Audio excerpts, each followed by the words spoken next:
Yes, हाँ हाँ, ओ के ऊपर 2 नेगेटिव। ओके, सबसे पहले तो ये सारी आइसो इलेक्ट्रॉनिक स्पीशीज हैं। अगर आप नोटिस करो, O2 नेगेटिव में भी 10 इलेक्ट्रॉन है, F नेगेटिव में भी 10 इलेक्ट्रॉन है, सोडियम पॉजिटिव में भी 10, मैग्नीशियम 2 पॉजिटिव में भी 10, अल्यूमिनियम 3 पॉजिटिव में भी 10। So when the number of electrons are same and they are isoelectronic species, तो उसमें मैंने आपको एक ट्रिक बताई थी कि size is inversely proportional to atomic number, यानी कि जिसका एटॉमिक नंबर सबसे ज्यादा है वो सबसे छोटा होना चाहिए, जो या तो ए ऑप्शन में नजर आ रहा है या डी ऑप्शन में नजर आ रहा है, क्योंकि ए और डी में ही अल्यूमिनियम 3 पॉजिटिव सबसे पीछे है। और अल्यूमिनियम 3 पॉजिटिव सबसे पीछे क्यों होना चाहिए प्रभजोत? क्योंकि अल्यूमिनियम 3 पॉजिटिव का एटॉमिक नंबर क्या है? 13, तो इसका साइज सबसे छोटा होना चाहिए। लेकिन अल्यूमिनियम 3 पॉजिटिव से पहले कौन होना चाहिए? Mg, क्योंकि अल्यूमिनियम का 13 है तो मैग्नीशियम का एटॉमिक कितना होता है? 12। तो ये ऑप्शन डिस्कार्ड हो गया, correct option is a. Aluminium से बड़ा कौन? मैग्नीशियम। मैग्नीशियम से बड़ा कौन? सोडियम। सोडियम से बड़ा कौन? फ्लोरीन। फ्लोरीन से बड़ा कौन? और सबसे बड़ा जोगिंदर कौन है? क्योंकि इसका एटॉमिक नंबर 8 है, सबसे कम है तो सबसे बड़ा ये। So this was the trick that I told you, that जितना ज्यादा एटॉमिक नंबर होगा वो उतना छोटा होगा, विच इज एल्यूमिनियम, और जितना कम एटॉमिक नंबर होगा उतना बड़ा होगा, which is oxygen. So you know you have to apply the brain, ऐसे नहीं ए नहीं बी नहीं D, think before you speak. Okay, about what about this? पहले तो ये भी सारे आइसो इलेक्ट्रॉनिक हैं, फिर जल्दबाजी मारता है। K positive is 19 minus 1 18, S2 negative is 16 plus 2 18, calcium 2 positive is 20 minus 2 18, Cl negative is 17 plus 1। Again all these are. Chirag, आपका क्लास में ध्यान नहीं होता, फिर तुम्हारे टेस्ट में मार्क्स नहीं आते, फिर तुम बोलते हो कि मैम ये टेस्ट मत कंसिडर करना। You have to pay attention in the class, please. So again, all these are isoelectronic species. तो इसमें भी क्या ट्रिक लगेगी कि एटॉमिक नंबर जिसका सबसे बड़ा है, पोटेशियम का 19, 18, 20, 17, तो सबसे बड़ा एटॉमिक नंबर किसका है? तो ये सबसे पीछे मतलब इंक्रीजिंग, हाँ इंक्रीजिंग ऑर्डर में सबसे आगे होना चाहिए। कैल्शियम से बड़ा, पोटेशियम, पोटेशियम से बड़ा, और सबसे बड़ा सल्फर क्यों?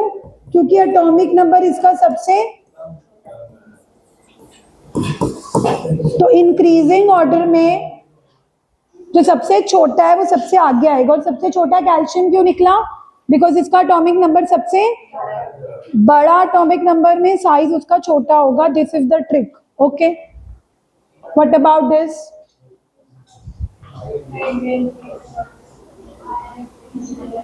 अब ये आइसो इलेक्ट्रॉनिक स्पीशीज नहीं है, ये आइसो इलेक्ट्रॉनिक स्पीशीज नहीं है। ऑक्सीजन में 10 इलेक्ट्रॉन है, सल्फर में 18, नाइट्रोजन में 9, P3 नेगेटिव में 14, सॉरी 15, 16, 18। अब जब आइसो इलेक्ट्रॉनिक स्पीशीज, प्लीज बातें नहीं वैभव, अगर आइसो इलेक्ट्रॉनिक स्पीशीज है फिर कैसे पता लगेगा कौन बड़ा कौन छोटा? तो along the period size decreases. पहले तो इसको पीरियोडिक टेबल में रख के देखो। 16th ग्रुप में ऑक्सीजन और सल्फर है, नाइट्रोजन 15th ग्रुप में होता है, और फॉस्फोरस। अब down the group size decreases, sorry down the group size, but along the period size decreases, along the period size। तो सबसे बड़ा कौन होगा? फॉस्फोरस, क्योंकि डाउन द ग्रुप बढ़ रहा है और आगे जाते हुए घट रहा है। नीचे ये बढ़ रहा है ना, यहाँ जाते हुए भी घट रहा है, आगे जाते हुए घट रहा है, ऊपर जाते हुए भी घट रहा है, तो सबसे बड़ा किसका हुआ? फिर सल्फर के बाद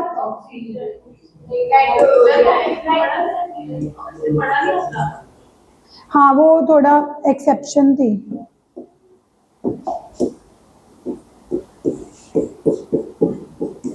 चलो अब हम आगे चल पी के बाद एन इसलिए नहीं आना चाहिए क्योंकि पी के बाद एन तब आता अगर कंपैरिजन सिर्फ पी और एन में होता।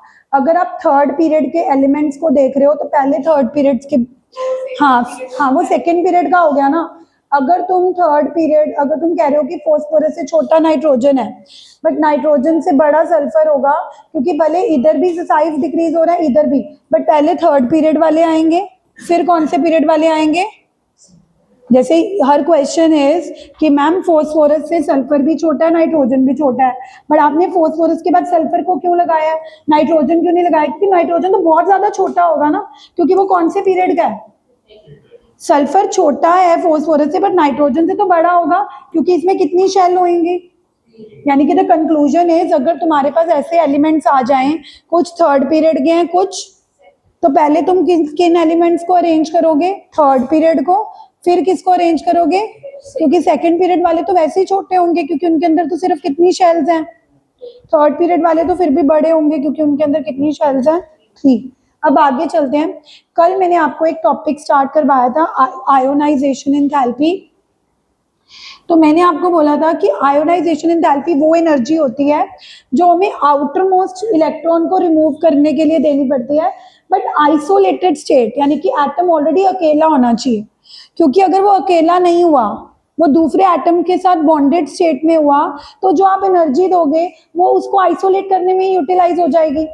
This is something like I told you कि अगर आपको मूवी टिकट 200 रुपए दी है, आप उसी में से ही ऑटो का खर्चा दे दोगे 50 रुपए प्राइम तक जाने के लिए, और फिर 50 रुपए के पॉपकॉर्न ले लिए, तो आपके पास तो सिर्फ 100 रुपए ही रह जाएंगे। Will you be able to watch movie? नहीं। इसी तरह अगर एटम आइसोलेटेड और गैसियस स्टेट में नहीं हुआ और आपने उसको एनर्जी दे दी इलेक्ट्रॉन को रिमूव कराने के लिए, तो वो तो उसको आइसोलेट और गैसियस स्टेट में कन्वर्ट करने के लिए यूज हो जाएगी। इसीलिए हमने डेफिनेशन में ही मेंशन कर दिया था कि this is energy required to remove the most loosely bound electron from its isolated gaseous state, यानी कि वो ऑलरेडी अकेला होना चाहिए और गैसियस स्टेट में होना चाहिए, ताकि आप जो भी एनर्जी दो वो इलेक्ट्रॉन को रिमूव कराने में ही यूटिलाइज हो, ये ना हो फालतू कामों में खर्च हो जाए। उसके बाद मैंने आपको ये भी बताया था कि जब एटम एक इलेक्ट्रॉन लूज करता है तो जो आपको फर्स्ट टाइम आयोनाइजेशन एंथैल्पी देनी पड़ती है दैट इज डेल्टा H1। और सिंबल क्या होता था आयोनाइजेशन एंथैल्पी का, डेल्टा H और I, सबस्क्रिप्ट में क्या लिखते थे I। What is the symbol for ionisation enthalpy, is it IE और it is delta HI, it is delta HI। और ऑब्वियसली फर्स्ट इलेक्ट्रॉन को रिमूव करने के लिए जो आयोनाइजेशन एंथैल्पी देनी पड़ रही थी वो क्या थी, डेल्टा HI1। दूसरा इलेक्ट्रॉन रिमूव करने के लिए जो देनी पड़ रही थी डेल्टा HI, तीसरा इलेक्ट्रॉन रिमूव करने के लिए जो एनर्जी देनी पड़ रही थी delta HI। And what are these called, successive ionization enthalpy. And I told you कि which will be bigger, is it difficult to remove the first electron और it is harder to remove the successive electrons. क्यों, क्योंकि जब आप पहली बार electron remove कर रहे हो, लेट्स से मैग्नीशियम, तो वो न्यूट्रल है, जितने प्रोटॉन उतने ही, तो इलेक्ट्रॉन को रिमूव करना फिर इजी है। लेकिन जब आपने फर्स्ट इलेक्ट्रॉन रिमूव कर दिया तो Mg के ऊपर कौन सा चार्ज आ गया था, पॉजिटिव। याद है जब हमने Mg में से फर्स्ट इलेक्ट्रॉन रिमूव किया था, फर्स्ट इलेक्ट्रॉन रिमूव करने के लिए जो एनर्जी देनी पड़ रही थी वो कम थी, लेस थी, क्योंकि आप इलेक्ट्रॉन रिमूव करना स्टिल इजी था क्योंकि आप एक न्यूट्रल एटम से रिमूव कर रहे हो। लेकिन जब एक इलेक्ट्रॉन रिमूव कर लिया, अब वो कैटायन बन चुका है, यानी कि उसके ऊपर कौन सा चार्ज आ चुका है, पॉजिटिव। एक पॉजिटिव स्पीशीज में से इलेक्ट्रॉन रिमूव करना मुश्किल होता है। इसको दो तरीके से समझ सकते हो। एक तरीका जो वैबल ने बताया था कि अब नंबर ऑफ प्रोटॉन बढ़ चुके हैं, नंबर ऑफ इलेक्ट्रॉन कम हो चुके हैं, तो अब वो ज्यादा अट्रैक्शन में होंगे। पहले 12 प्रोटॉन ने 12 इलेक्ट्रॉन को पकड़ा हुआ था, अब उन्हीं 12 प्रोटॉन में 11 इलेक्ट्रॉन को पकड़ा हुआ है, तो ज्यादा फोर्स से पकड़ा होगा। या दूसरा तरीका मैंने बताया था कि न्यूट्रल एटम से इलेक्ट्रॉन रिमूव करना स्टिल इजी होता है, बट किसी पॉजिटिव स्पीशीज से इलेक्ट्रॉन रिमूव करना मुश्किल क्यों हो जाता है, बिकॉज पॉजिटिव अट्रैक्ट नेगेटिव। तो यानी कि अब आपको इलेक्ट्रॉन रिमूव करने के लिए ज्यादा एनर्जी देनी पड़ेगी।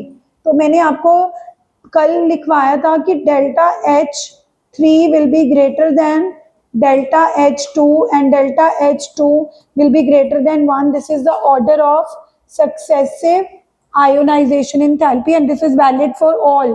Like ये नहीं कि ये मैग्नीशियम के लिए एप्लीकेबल है, it is applicable for aluminium, for any other metal, कि हमेशा पहला इलेक्ट्रॉन रिमूव करना इजी होता है, तो फर्स्ट आयोनाइजेशन एंथैल्पी कम देनी पड़ती है, बट सेकेंड आयोनाइजेशन एंथैल्पी क्या देनी पड़ती है, ज्यादा, उससे भी ज्यादा कौन सी देनी पड़ती है, थर्ड, बिकॉज जैसे जैसे इलेक्ट्रॉन रिमूव होता जाएगा उसको रिमूव करना हार्डर होता जाएगा। यही यहाँ पे कोट किया हुआ है, can you understand this? First electron remove किया, एनर्जी कितनी देनी पड़ी, डेल्टा H1। अब वो पॉजिटिव आयन बन चुका है, पॉजिटिव आयन में से एक और इलेक्ट्रॉन रिमूव करना पड़ा, एनर्जी क्या देनी पड़ी, डेल्टा H2। अब वो डाइवेलेंट आयन बन चुका है, डाइवेलेंट आयन में से इलेक्ट्रॉन रिमूव किया तो एनर्जी क्या देनी पड़ी, थर्ड। तो सबसे ज्यादा कौन सी देनी पड़ी, थर्ड, फॉलोड बाय फर्स्ट। यहाँ तक हमने लिख भी लिया था, समझ भी लिया था। I hope it is clear to everybody.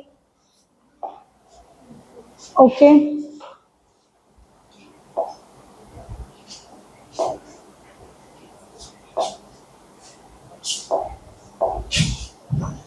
अब हम बात करते हैं what are the factors on which ionization enthalpy depends। यानी कि अगर आप किसी भी एटम में से इलेक्ट्रॉन रिमूव करते हो, है ना, लेट से मैंने नाइट्रोजन से रिमूव करना है या कार्बन से रिमूव करना है, तो किस में से इलेक्ट्रॉन रिमूव करना इजी होगा, उसको कम एनर्जी देनी पड़ेगी। जिसमें से इलेक्ट्रॉन रिमूव करना मुश्किल होगा उसको एनर्जी ज्यादा देनी पड़ेगी। अब किसी एटम को कम एनर्जी देनी पड़ेगी या ज्यादा एनर्जी देनी पड़ेगी, वो किन किन फैक्टर्स के ऊपर डिपेंड करेगा। यस, सबसे पहले तो किस पे डिपेंड करेगा, size of the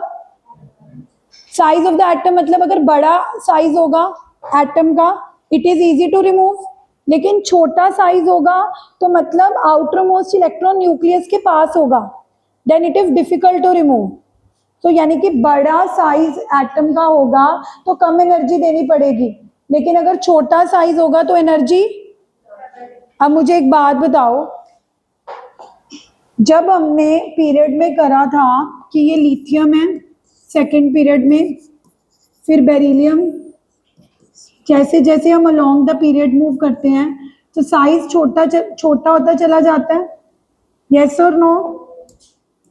on going across the period size क्या होता चला जाता है,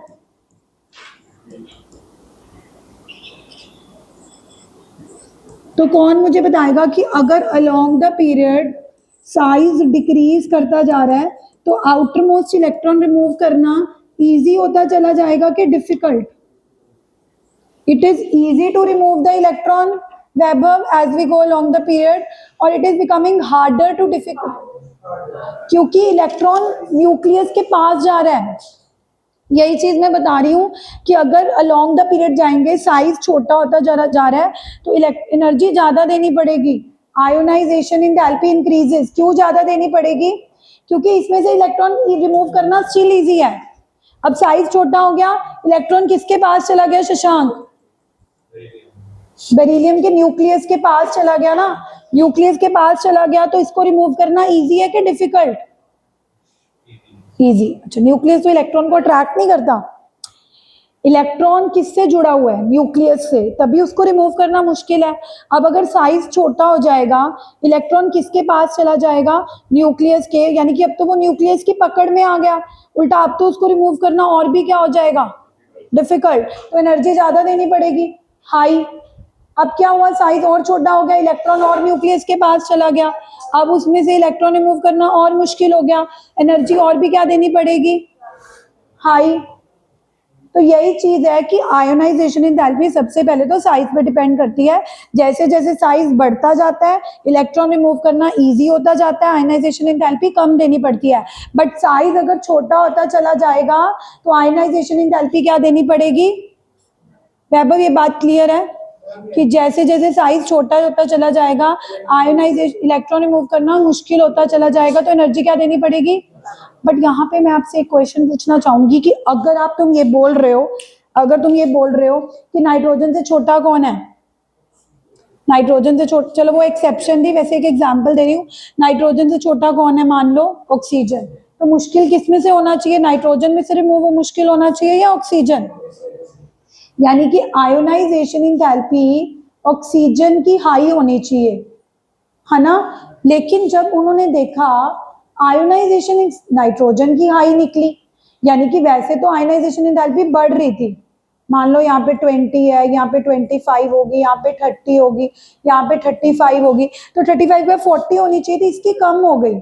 ये क्वेश्चन आता है कि nitrogen has more nuclear charge, sorry less nuclear charge, and oxygen has more nuclear charge, फिर भी नाइट्रोजन से रिमूव करना ज्यादा मुश्किल है और ऑक्सीजन से रिमूव करना इजी है। बाय, जबकि ऑक्सीजन से रिमूव करना मुश्किल होना चाहिए था, क्योंकि जैसे जैसे हम अलोंग द पीरियड जाते हैं इलेक्ट्रॉन रिमूव करना मुश्किल होता चला जा रहा है, साइज छोटा होता चला जा रहा है। तो अगर इस ट्रेंड को फॉलो करें, इस ट्रेंड के हिसाब से ऑक्सीजन की आयनाइजेशन एंथैल्पी ज्यादा होनी चाहिए थी as compare to nitrogen, but जब हमने इलेक्ट्रॉन रिमूव करा तो नाइट्रोजन ने इजीली रिमूव कर दिया, जबकि नाइट्रोजन ने बहुत डिफिकल्टी से रिमूव करा।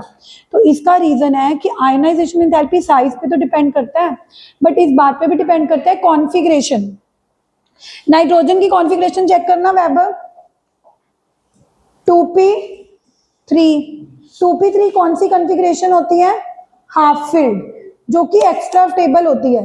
क्या होती है, नाइट्रोजन कहेगा कि भले ही मेरा न्यूक्लियर चार्ज कम है ऑक्सीजन से, मतलब मेरा न्यूक्लियस उतना अट्रैक्ट नहीं कर रहा, बट फिर भी मैं इलेक्ट्रॉन रिमूव नहीं करूंगा क्योंकि मेरी कॉन्फ़िगरेशन स्टेबल है। नाइट्रोजन से इलेक्ट्रॉन रिमूव करना क्यों मुश्किल है ऑक्सीजन के कंपैरिजन में, क्योंकि ऑक्सीजन की कॉन्फ़िगरेशन थी 2p4 which is not half filled nor, oxygen कहेगा ठीक है मेरा इलेक्ट्रॉन रिमूव कर लो, मुझे कोई फर्क नहीं पड़ता, लेकिन नाइट्रोजन कहेगा कि मैं अपनी कॉन्फ़िगरेशन ही छेड़ने दूंगा, मेरी कॉन्फ़िगरेशन 2p3 है, कोई मजाक है, 2p3 हाफ फिल्ड। यानी कि नाइट्रोजन में से इलेक्ट्रॉन रिमूव करना इसीलिए मुश्किल हुआ क्योंकि सिर्फ इलेक्ट्रॉन रिमूव करना साइज पे डिपेंड नहीं करता, बल्कि किस पे डिपेंड करता है, one of the factor is electronic, यानी कि जिन एटम्स की इलेक्ट्रॉनिक कॉन्फ़िगरेशन स्टेबल होती है, जिन एटम्स की इलेक्ट्रॉनिक कॉन्फ़िगरेशन क्या होती है, उनमें से इलेक्ट्रॉन रिमूव करना क्या हो जाता है, मुश्किल, और जिनकी इलेक्ट्रॉनिक कॉन्फ़िगरेशन स्टेबल नहीं होती उनमें से इलेक्ट्रॉन रिमूव करना क्या हो जाता है, आसान।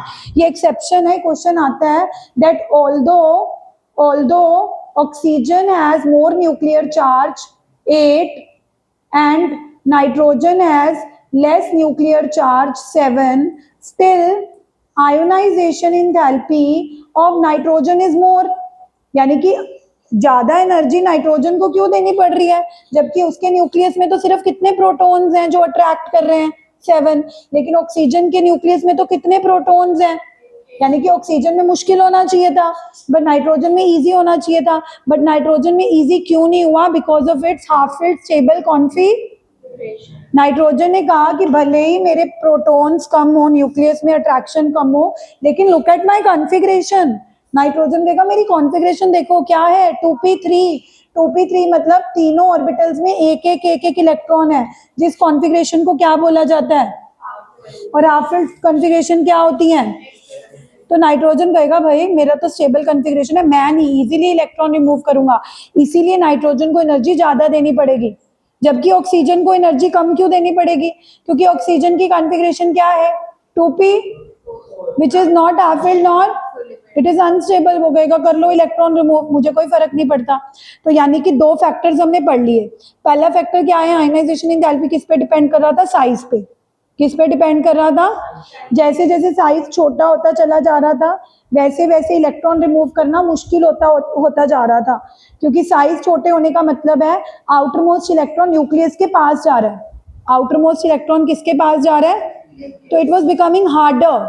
तो लिथियम से बेरिलियम जाने पर ज्यादा एनर्जी देनी पड़ रही थी, बेरिलियम से बोरोन पर जाने पर और ज्यादा एनर्जी देनी पड़ रही थी। तो ट्रेंड क्या चल रहा था पीरियड के क्रॉस, कि आयनाइजेशन एंथैल्पी ज्यादा देनी पड़ रही थी, ज्यादा देनी पड़ रही थी, ज्यादा देनी पड़ रही थी। बट यहाँ पे एक्सेप्शन कहाँ आई, नाइट्रोजन और ऑक्सीजन पर।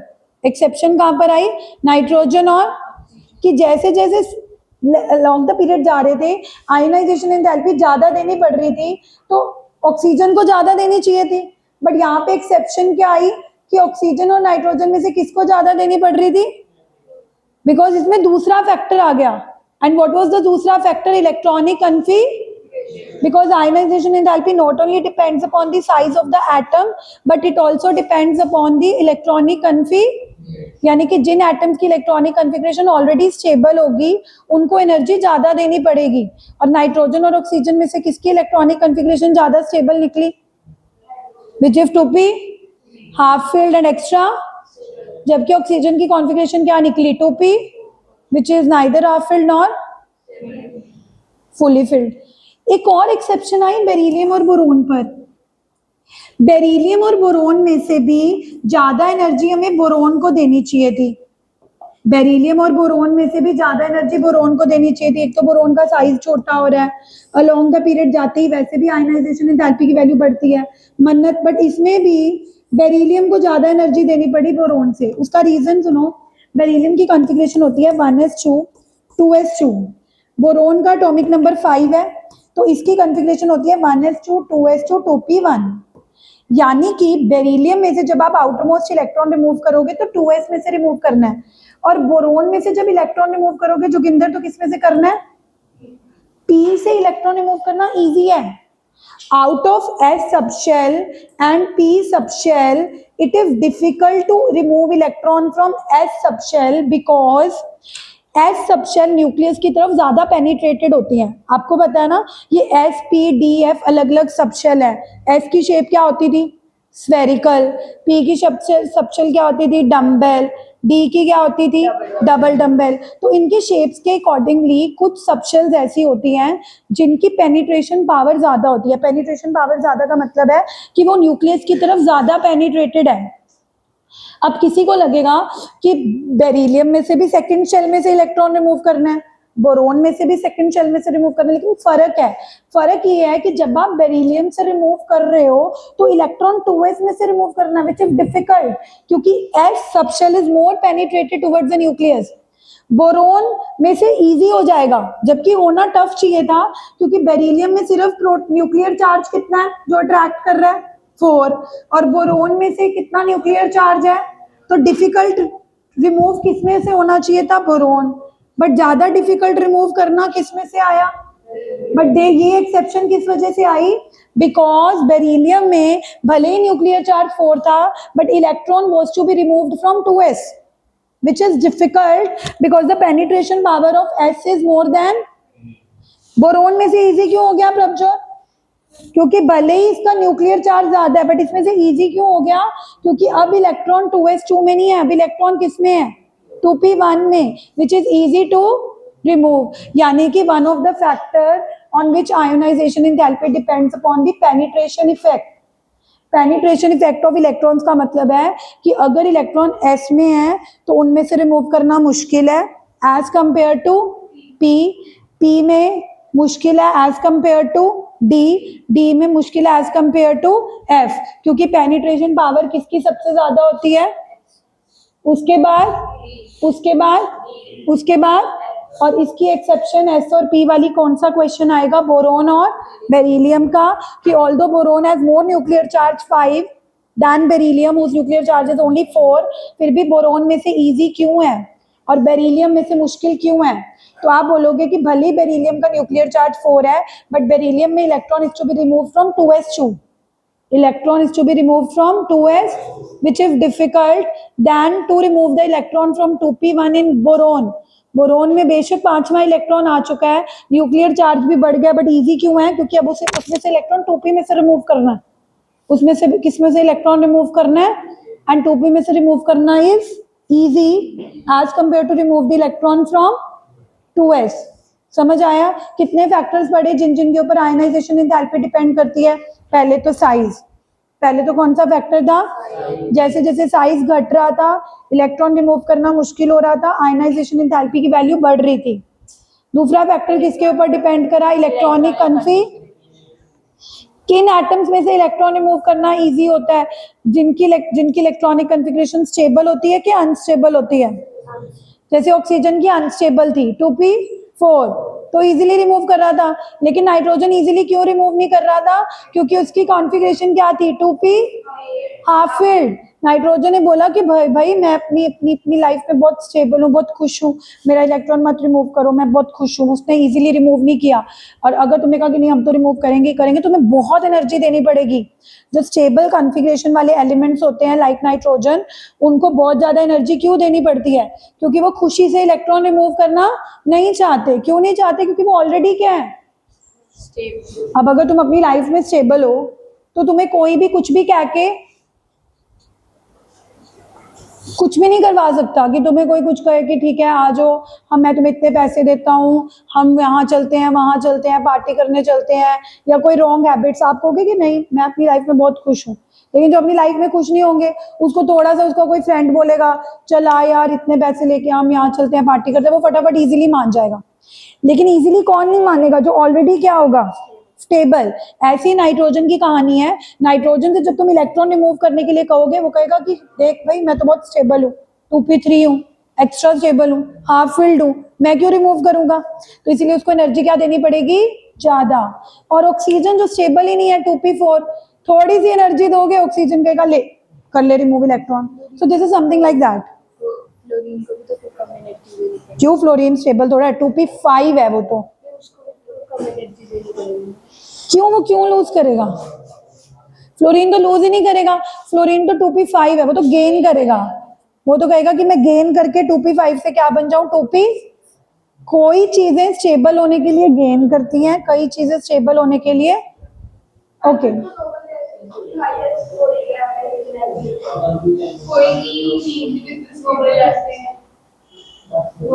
नोबल गैसेस की तो आयनाइजेशन एंथैल्पी बहुत हाई पॉजिटिव होती है, बिकॉज वो लूज ही नहीं करते। वही वही वो भी कह सकते हैं कि वो लूज ही नहीं करते। बट ऐसा नहीं है कि कभी कोई ऐसा एग्जांपल आया नहीं जीनॉन लूज करता है। It has a very very high ionization. Don't talk. कितने फैक्टर्स पढ़ लिए? सबसे पहले किस पे डिपेंड कर रही है? न्यूक्लियर चार्ज पर भी डिपेंड कर रही है। More the nuclear charge more the ionization enthalpy, क्योंकि न्यूक्लियर चार्ज क्या करेगा? Attract. More the nuclear charge more is the ionization.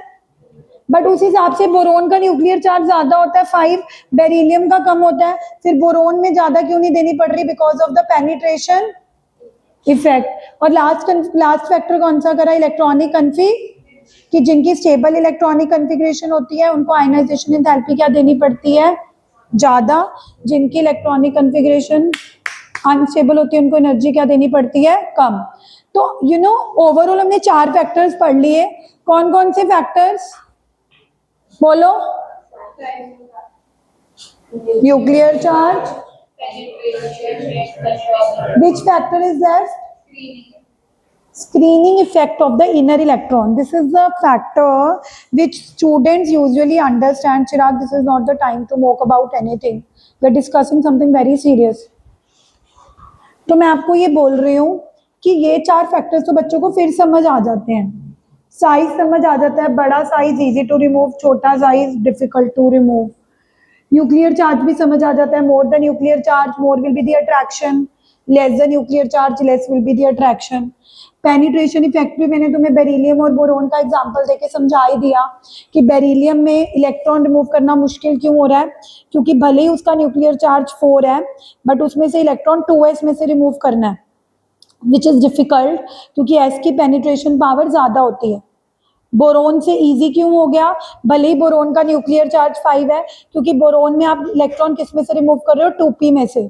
2p से इलेक्ट्रॉन रिमूव करना इजी होता है। तो पेनिट्रेशन इफेक्ट भी मैंने तुम्हें थोड़ा सा बेरिलियम और बोरोन का एग्जांपल देके अंडरस्टैंड करवा दिया। इलेक्ट्रॉनिक कन्फिग्रेशन फैक्टर भी तुम्हें मैंने नाइट्रोजन और ऑक्सीजन का एग्जाम्पल देके क्लियर कर लिया कि for an atom like nitrogen, जिसका न्यूक्लियर चार्ज भले ही 7 है, उसमें से इलेक्ट्रॉन रिमूव करना मुश्किल क्यों हो रहा है? क्योंकि नाइट्रोजन की कॉन्फ़िगरेशन ऑलरेडी स्टेबल है। नाइट्रोजन की कॉन्फ़िगरेशन क्या है? Already 2p3। और ऑक्सीजन भले ही उसका न्यूक्लियर चार्ज बढ़ गया 8, बट उसने फिर भी खुशी खुशी इलेक्ट्रॉन रिमूव क्यों कर दिया? क्योंकि उसकी कॉन्फ़िगरेशन स्टेबल नहीं थी। It was 2p4। 2p4 को आप स्टेबल नहीं कहते। स्टेबल कौन कौन सी कॉन्फ़िगरेशंस होती हैं शशांक? 2p3 या 2p6, या तो हाफ फिल्ड हो या तो बीच बिचाले कोई इलेक्ट्रॉनिक कॉन्फ़िगरेशन स्टेबल नहीं होती. 2p1 not stable, 2p2, 2p4, 2p5, but had it been 2p3, had it been 2p6, है ना. अब एक फैक्टर रह गया, screening effect of the inner electron, जो बच्चों को समझ नहीं आता. Let me explain you this factor, screening effect.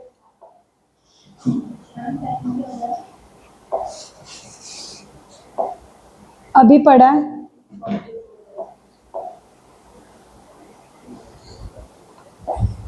As increase in the number of electrons tends to decrease in the ionization enthalpy. देखो इसका मतलब ये है कि जैसे जैसे, प्लीज बातें ना करो. स्क्रीनिंग इफेक्ट का मतलब क्या होता है, जैसे जैसे अंदर के इलेक्ट्रॉन्स बढ़ने लगते हैं ना, तो आयनाइजेशन एंथैल्पी कम हो जाती है. देखो मैं आपको बताती हूँ, जैसे मान लो कॉपर, कॉपर का वो बोलना एटॉमिक नंबर 29, कॉन्फ़िगरेशन बोलना 1s2, 2s2, 2p6, 3s2, 3p6, 4s2, 3d9. अब अगर आपने कॉपर में से आउटर मोस्ट इलेक्ट्रॉन 4s में से रिमूव करना है, तो इसके 3d में ही इतने इनर इलेक्ट्रॉन बढ़ चुके हैं. 3d में कितने हो चुके हैं, 1 2 3 4 5 6 7 8 9. तो जब अंदर के इलेक्ट्रॉन बढ़ जाते हैं ना, तो इलेक्ट्रॉन रिमूव करना इजी हो जाता है. वाई? बेसिकली जो अंदर के इलेक्ट्रॉन्स होते हैं ना, ये क्या करते हैं, न्यूक्लियर चार्ज को स्क्रीन कर देते हैं. देखो इलेक्ट्रॉन को रिमूव करना मुश्किल क्यों होता है, क्योंकि कहीं ना कहीं वो न्यूक्लियस की पकड़ में होता है. ट्राई टू अंडरस्टैंड, हमें इलेक्ट्रॉन को रिमूव करना मुश्किल क्यों होता है, क्योंकि वो किसके कंट्रोल में होता है, न्यूक्लियस के. न्यूक्लियस उसको अट्रैक्ट करता है. अगर वो इलेक्ट्रॉन न्यूक्लियस के कंट्रोल में ही ना रहे तो इजी नहीं हो जाएगा. यही इनर इलेक्ट्रॉन्स करते हैं. जो अंदर के इलेक्ट्रॉन होते हैं ना, वो न्यूक्लियस के चार्ज को बाहर जाने ही नहीं देते. जैसे तुमने देखा होगा कि जब कोई लोग वॉर खेलने जाते हैं, तो वो अपने चेस्ट पे वो लगाते हैं, शील्ड लगाते हैं. वो शील्ड क्यों लगाते हैं, वो बुलेट प्रूफ शील्ड क्यों लगाते हैं, ताकि बुलेट आए तो वो शील्ड हो जाएं, बच जाएं. ऐसे ही जो अंदर के इलेक्ट्रॉन होते हैं ना, ये न्यूक्लियस के चार्ज को शील्ड कर देते हैं. शील्ड मतलब बाहर जाने ही नहीं देते. अगर न्यूक्लियस चार्ज स्क्रीन हो जाएगा, शील्ड हो जाएगा, तो बाहर तक पहुंच ही नहीं पाएगा. तो बाहर के इलेक्ट्रॉन को रिमूव करना क्या हो जाएगा, इजी. अब ये न्यूक्लियर चार्ज कब शील्ड होगा, जब अंदर के इलेक्ट्रॉन बढ़ेंगे, क्योंकि इलेक्ट्रॉन्स ही तो हैं अंदर के जो न्यूक्लियर चार्ज को आउटर मोस्ट तक पहुंचने नहीं देते. तो वही इन्होंने लिखा है कि अगर आपको कोई ऐसे दो एटम्स को कंपेयर करना आ जाए, एक में इनर इलेक्ट्रॉन बहुत ज्यादा है और एक में इनर इलेक्ट्रॉन कम है, तो किसमें इजी होगा इलेक्ट्रॉन रिमूव करना, जिसमें इनर इलेक्ट्रॉन ज्यादा होंगे. क्योंकि इनर इलेक्ट्रॉन क्या कर लेंगे, न्यूक्लियर चार्ज को स्क्रीन कर लेंगे. यानी कि स्क्रीन करने का मतलब है कि उसको बाहर जाने नहीं देंगे. तो अगर न्यूक्लियर चार्ज ही नहीं बाहर जाएगा, तो 4s में से इलेक्ट्रॉन रिमूव करना क्या हो जाएगा, इजी. वही उन्होंने लिखा है, as increase in the number of inner electron, जैसे जैसे इनर इलेक्ट्रॉन बढ़ेंगे, आयनाइजेशन एंथैल्पी की वैल्यू कम देनी पड़ेगी. क्योंकि इनर इलेक्ट्रॉन के बढ़ने का मतलब है उन्होंने अंदर के न्यूक्लियर चार्ज को क्या कर दिया, शील्ड कर दिया. शील्ड किससे कर दिया, in going out from the outer most shell. तो जब nuclear charge outer most shell तक पहुंचेगा ही नहीं, तो it will be easy to remove the electron. और अगर इजी होगा तो आयनाइजेशन एंथैल्पी की वैल्यू कम देनी पड़ेगी. वही उन्होंने लिखा है, जैसे जैसे नंबर ऑफ इनर इलेक्ट्रॉन बढ़ेंगे, आयनाइजेशन एंथैल्पी की वैल्यू कम देनी पड़ेगी. क्योंकि कहीं ना कहीं वो नंबर ऑफ, जैसे फॉर एग्जाम्पल, एक और एग्जाम्पल देती हूँ, मेरे को बहुत सारे एग्जाम्पल आते हैं. तुम्हारे घर पे तुम्हारे 4-5 भाई बहन है, वैसे आजकल होते नहीं, एक एक भाई बहन ही होते हैं, बट एग्जाम्पल दे रही हूँ. किसी के 4-5 भाई बहन है और किसी का एक ही भाई भाई है ना. अब तुमने कुछ गलत किया और तुम्हारे पेरेंट्स से तुम्हें डर लग रहा है. अब अगर एक ही भाई बहन होगा ना, वो तो चुगली करके तुम्हें फंसा देगा कि भैया ने ऐसे किया, वो बाहर किसी को पीट के आया है या कुछ भी. लेकिन अगर 4-5 भाई बहन होंगे, एक आधा कंप्लेंट करेगा, एक आधा कहेगा नहीं नहीं भैया ऐसे नहीं कर रहे थे, वो ना वो ही था जो पीट रहा था. तो जैसे जैसे नंबर ऑफ फैमिली मेंबर्स बढ़ते हैं, तो आपकी स्क्रीनिंग बढ़ जाती है, आपको बचा लिया जाता है. क्योंकि अगर एक दो भाई बहन तुम्हारे से दुश्मनी रखने वाले होते हैं, तो एक दो भाई बहन ऐसे भी होते हैं जिनके साथ तुम्हारी बनती होती है. तो वही है, जैसे जैसे नंबर ऑफ इनर इलेक्ट्रॉन बढ़ रहे हैं, वो अंदर के न्यूक्लियस, अंदर के पेरेंट्स को बाहर वाले बच्चों के पास जाने से रोक रहे हैं, तो बाहर वाला बच्चा ऐश कर सकता है। रिलेटेबल एग्जाम्पल है, नहीं है तो फिर भाड़ में जाओ, मुझे नहीं पता। तो मतलब my point two make you understand is this कि जैसे जैसे अंदर वाले इलेक्ट्रॉन्स या अंदर के फैमिली मेंबर्स बढ़ते हैं, स्क्रीनिंग बढ़ जाती है। स्क्रीनिंग मतलब आप बचे रहते हो, है ना। पेरेंट्स की डांट से बचना है तो घर में 4-5 भाई बहन होंगे, बच जाओगे। एक आधा भाई बहन होगा वो तो पिटवाएगा ही पिटवाएगा, भैया तो ऐसे हैं, वो तो ये करके आए हैं, वो तो पढ़ते नहीं है, वो तो घूमते रहते हैं, है ना। तो वही है हो रहा है कि जैसे जैसे अंदर के इलेक्ट्रॉन बढ़ रहे हैं, वो न्यूक्लियस के चार्ज को बाहर जाने से रोक रहे हैं। अंदर की जो स्ट्रिक्ट पेरेंट्स हैं, स्ट्रिक्ट न्यूक्लियस है, उसको बाहर जाने से रोक रहे हैं। तो बाहर वाला इलेक्ट्रॉन इजी टू रिमूव, बाहर वाला भैया इजी टू आवारागर्दी करने के लिए इजी, वो रिमूव है, कुछ भी कर सकता है। That's what it is.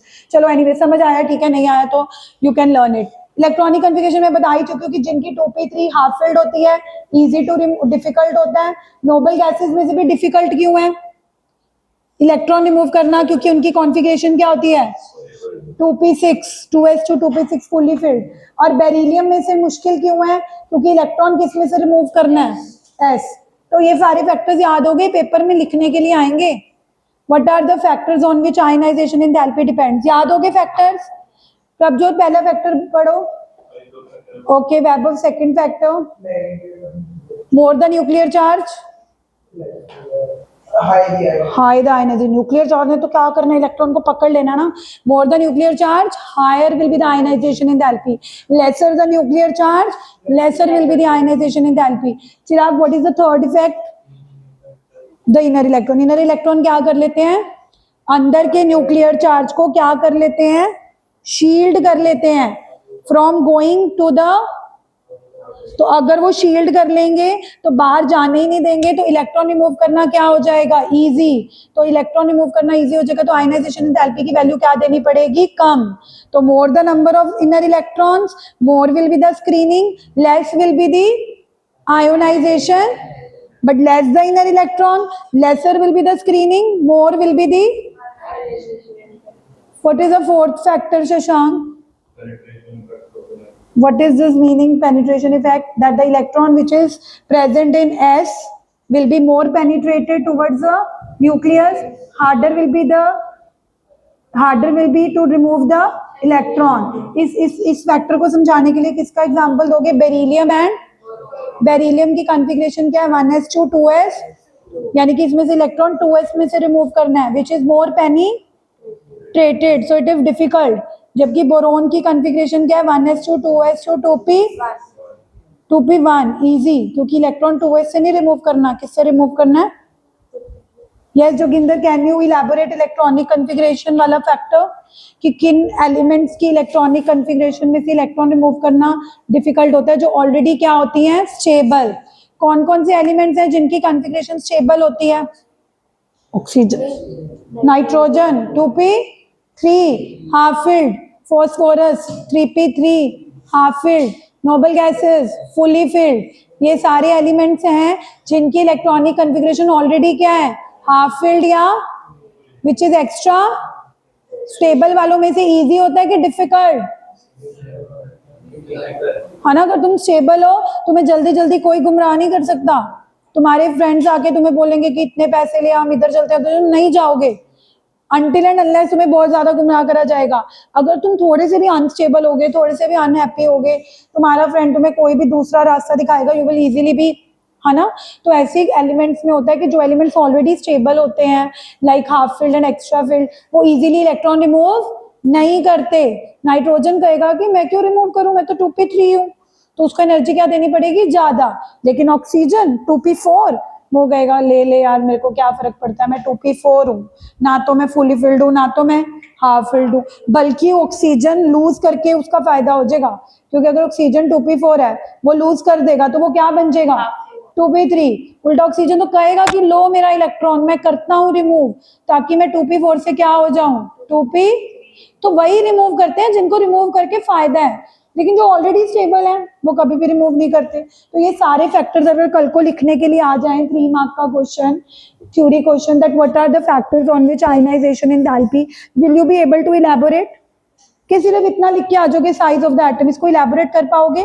More the size, easy to remove, more the nuclear charge, difficult to remove, more the number of inner electron, more will be the screening, easy to remove, penetration effect भी ये सारा लिखवा दूंगी मैं. I hope ये आपको समझ आ गया फैक्टर्स. अच्छा, अब ये मुझे बताओ कि across the period ionization enthalpy बढ़ रही है कि घट रही है. ये तो अभी हमने करा ही है. जैसे जैसे हम पीरियड में जा रहे हैं साइज छोटू होता जा रहा है. छोटा होने से इलेक्ट्रॉन न्यूक्लियस के पास होता जा रहा है. वेब तो इजी होता जा रहा था लॉन्ग द पीरियड के डिफिकल्ट. डिफिकल्ट क्योंकि न्यूक्लियस के पास हो रहा है इलेक्ट्रॉन. न्यूक्लियस के पास होने का मतलब है वो न्यूक्लियस की पकड़ में आ रहा है, तो एनर्जी ज्यादा देनी पड़ेगी. तो हमेशा याद रखना कि across the period ionization enthalpy increases. Reason क्या दोगे? Across the period size decreases, so the outermost electron goes closer to the nucleus. और अगर आउटरमोस्ट इलेक्ट्रॉन न्यूक्लियस के क्लोज होता जा रहा है तो उसको रिमूव करना डिफिकल्ट होता जा रहा है क्योंकि वो न्यूक्लियस की पकड़ में आ रहा है. तो जैसे जैसे हम पीरियड में जाते हैं ionisation enthalpy always increases, size decreases but ionisation enthalpy always. Sensibly सोचो ना, एनर्जी ज्यादा क्यों देनी पड़ेगी? क्योंकि साइज कम होने का मतलब है न्यूक्लियस आउटरमोस्ट इलेक्ट्रॉन किसके पास होता चला जा रहा है? किसके पास हो रहा है? अगर वो न्यूक्लियस के नजदीक जा रहा है शशांक, तो उसको रिमूव करना इजी होगा कि टफ? टफ ना, क्योंकि न्यूक्लियस पकड़ के बैठा है उसको, है ना. And what about down the group? Down the group क्या होगा? इजी, क्योंकि डाउन द ग्रुप साइज बढ़ रहा है. लिथियम में सेकंड शेल में से रिमूव करना है, सोडियम में थर्ड शेल, पोटेशियम एक और शेल बढ़ गई. तो शेल बढ़ने से आउटरमोस्ट इलेक्ट्रॉन न्यूक्लियस से दूर जा रहा है. जैसे जैसे डाउन द ग्रुप जाओगे इलेक्ट्रॉन रिमूव करना इजी क्यों होता चला जाएगा? क्योंकि डाउन द ग्रुप जाने का मतलब है शेल बढ़ रही है. लिथियम में कितनी शेल है? 2. सोडियम में कितनी हो गई? आउटरमोस्ट शेल पोटेशियम में कितनी हो गई? 4. का मतलब क्या कि वो न्यूक्लियस से दूर जा रहा है ना. तो न्यूक्लियस से दूर जाएगा तो टफ होगा कि इजी? इजी. तो कम एनर्जी देनी पड़ेगी. तो down the group ionisation enthalpy decreases but along the period ionization enthalpy along the period it increases, down the group it. और ये मैं तुम्हें एक्सेप्शन करा ही चुकी हूँ कि बेरिलियम और बोरोन वाली बहुत बार एग्जाम में क्वेश्चन आता है. कोई बात नहीं, 1 मिनट, 5-4 मार्क कर रही हूँ इस पे मैं. अरे कर रही हूँ बस 1 मिनट. कि बेरिलियम के बाद बोरोन आता है और अभी हमने कहा कि along the period ionization enthalpy decrease होनी चाहिए. बट बेरिलियम की ज्यादा क्यों है? क्योंकि बेरिलियम में इलेक्ट्रॉन किस में से रिमूव करना है? 2s. और बोरोन में किस में रिमूव करना है? 2p. It is easy to remove electron from 2p then. इसीलिए ज्यादा एनर्जी किसको देनी चाहिए थी? बोरोन को, पर देनी किसको पड़ रही है?